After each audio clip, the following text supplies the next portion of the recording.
My name is Father Stanley Ejike Madubuike. I am from Nigeria, the eastern part of Nigeria. My diocese is Okigwe Diocese. I am currently the pastor of St. Mary's Wood River and Sacred Heart Shelton. So that is where I am presently. Father, tell us a little bit about the diocese where you came from, in particular, just the culture of vocations and how many seminarians and ordained priests there are. Okay, like I said earlier, I came from Okigwe Diocese. Okigwe Diocese is in Imo State, the eastern part of Nigeria. It is majorly dominated by farmers.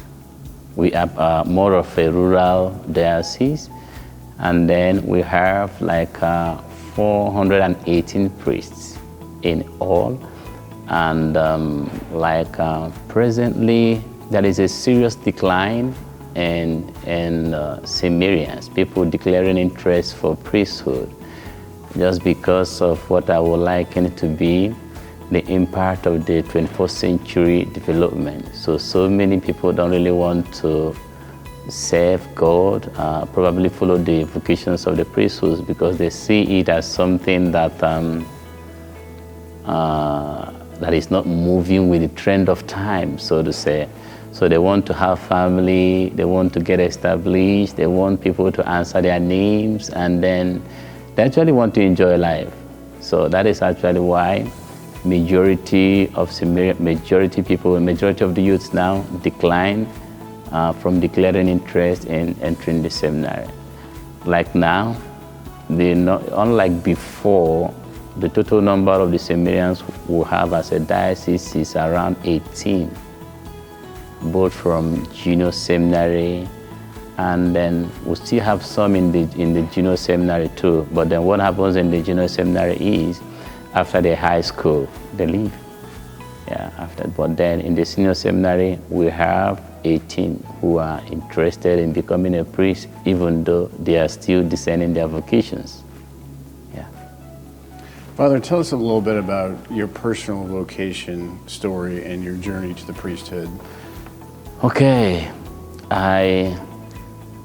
honestly, each time I remember how I became a priest, I keep giving glory to God. I call it personally divine mercy. Yeah. What really happened is that I happened to be the last child, in the family of 7. We have 5 boys and a girl. My parents are majorly farmers. So, and then my dad was a good farmer. He has office, a very good farmer, So he wanted me to be part of the family business. But then, as it is, I decided to follow this route.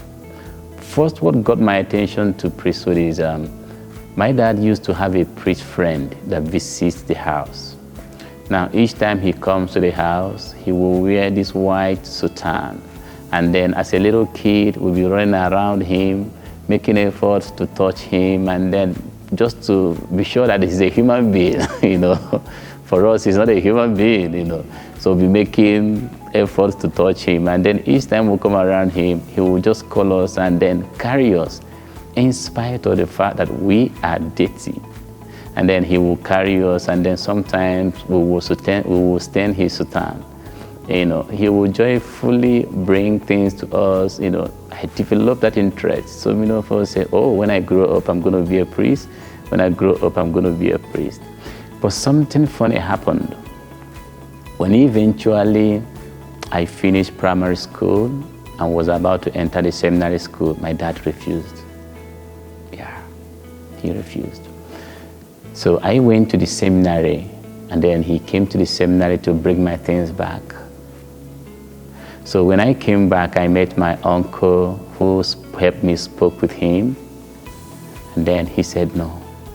But then my uncle told me to go back to the seminary. And then he said, if you are going back to the seminary, I won't be part of it. So he wasn't really part of my seminary training. Yeah. A week before I became a deacon, he called me and then sewed a suit, a nice black suit with a tie. He gave me that as a gift and then told me to go in and put it on. I did, with the tie, everything was fine. So when I came out, he asked me to sit down. I sat, and then he took a snap, took a picture, and then showed me the picture, and then asked me, "This is how I want you to be as a manager in my company." So I cried that very day. I knew he wasn't in support of it. I go, each time I narrate this story, I become emotional, but then it's fine, you know. So he told me clearly he wouldn't want me to be one, but then I begged him. And then in African setting, we have this power structure that the father is the head of the house, so whatever he says stands. And then my mom has barely nothing to contribute, because that is the power structure we have in Africa, that in a family, the dad has the final say. So whatever he says, every other person abides by that. So when I spoke with my mom to at least speak to her husband, which is my dad, to see what happens, so my dad said no, you know. It was actually my mom's elder sister that came and supported me. My dad wasn't there during my ordination. Yeah, he wasn't there, and my mom came, but I know it wasn't easy, you know, so it's fine. Yeah. So my dad wasn't there during my ordinations, and it was my mom's elder sister that came. And then when he came, she was the only person that stood behind me, you know. And then my mom came at the end to support me. No announcement of that was made in the church, because I was afraid of what would be the outcome of that, you know. So after the ordination, when I came back home that evening, so my dad saw me and then welcomed me. He embraced me so well, gave me a good hug and said, "Now I am convinced you're really sure of what you want to do. I will support you." So it was actually that night after my ordination, when I came back to the house, that he began to support me. Yeah. It was more of joy, not ordination joy, but more of joy having my family back, you know. So 2 days after my diaconate ordination, we had a family meeting. He said sorry for everything that happened. I forgave him. I did. We became so close, like very, very close. We became very close, you know. So when I was ordained a priest, he was there. He was there, and then gave me every support he did. You know, he became the happiest among my people. Like, I remember him telling me, I asked God to do things, most of the things I've asked God to do for him, that he has done all of them. So I asked him what and what. So he said he wanted to see me become a priest, since that was actually what I wanted. But then he needed to push me around to see if I am convinced of what I want to be. That in the midst of wealth, whether I will still say, I don't care about those things, I am going for this. You know, because the mentality of the priesthood we have at home is a mentality that once you're a priest, you don't belong to your house again. You don't belong to your house. Nothing concerns you, concerns whatever that is happening at home. You're off, you're off. So he wanted to be convinced that that is actually what was in my mind, and then that I understood what it means to be one. So when he did that, that made me to be more closer, brought two of us more closer to each other. He confided in me. He was so open until his demise. But one thing I am so much grateful about is after my diaconate, after my seminary formation too, I wasn't up to the year, because we have a canonical year of 30 years, but I wasn't up to 30 years at that time. So what happened was, the vocation director told me, it is not your fault, you are done, you have finished, you are finished. So you were definitely going to be ordained with others. I was the youngest in my set. I was the youngest in my set. So each time I sit down to think about my journey to the priesthood, I keep giving thanks to God. I keep saying, I didn't merit it as a person, but God just gave it to me. So that is why my calendar, everything around me is, I tagged it to be divine mercy, that I became a priest as a result of the divine mercy of God. So I don't play with that prayer, and then I don't joke with that devotion. But one of the things that really makes me so grow so emotional again is my dad's passing away. A week to his passing away, I was on retreat. He called me to come. I came. He sat me down beside him. Now he told me, thank you for everything you've done. He thanked me, and then thanked me for not disappointing him, and then asked me to beg God that he has tried, that he is ready to go, that there is something Catholic priests give to the dying so that they can rest in peace, that I should give him that. So I started crying, called my other brother, called priest friends. We came. When I came home, I told him it is not yet time, that I'm going to come back again. He was healthy, nothing was wrong with him. And then when I went back again to the retreat ground, I was only called again that my dad has felt sick. So when I came back, he wasn't talking.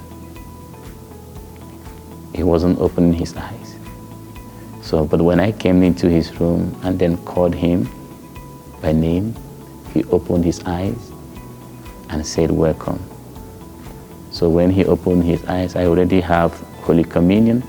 So I gave him Holy Communion and then anointed him in the presence of other priests I came back with. And that was it. And that was it. So each time I remember that scenario, I feel happy, even though it makes me become so emotional. I feel happy because at the end of the day, he supported me. I feel happy because at the end of the day, I was there at his last days. And then I feel happy because at the end of the day, I performed my priestly duty on him before his passing. So my journey to priesthood has really been a lot of ups and downs, but I see the hand of God in them all.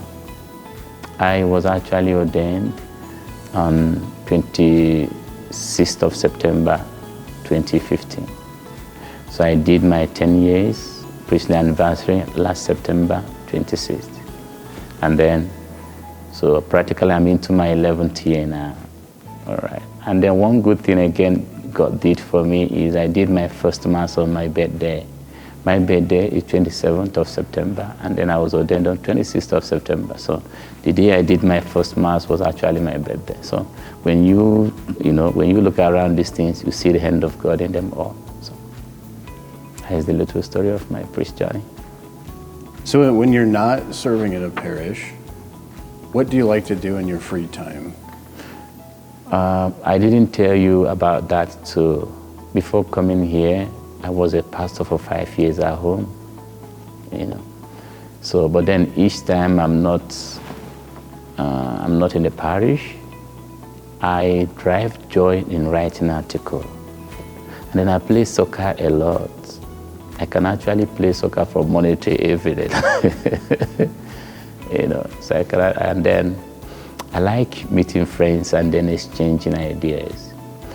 And then one thing again is, one thing that makes me happy is providing compassionate presence. You know, helping people and then allowing them to see Jesus, not just see Jesus because I'm a priest, no. But then when I remove my collar as a priest, so while dealing with you, I would want you to be happy that you met someone, all right? So it is not really about priesthood. It is being good to people, all right? Being good to people, I think.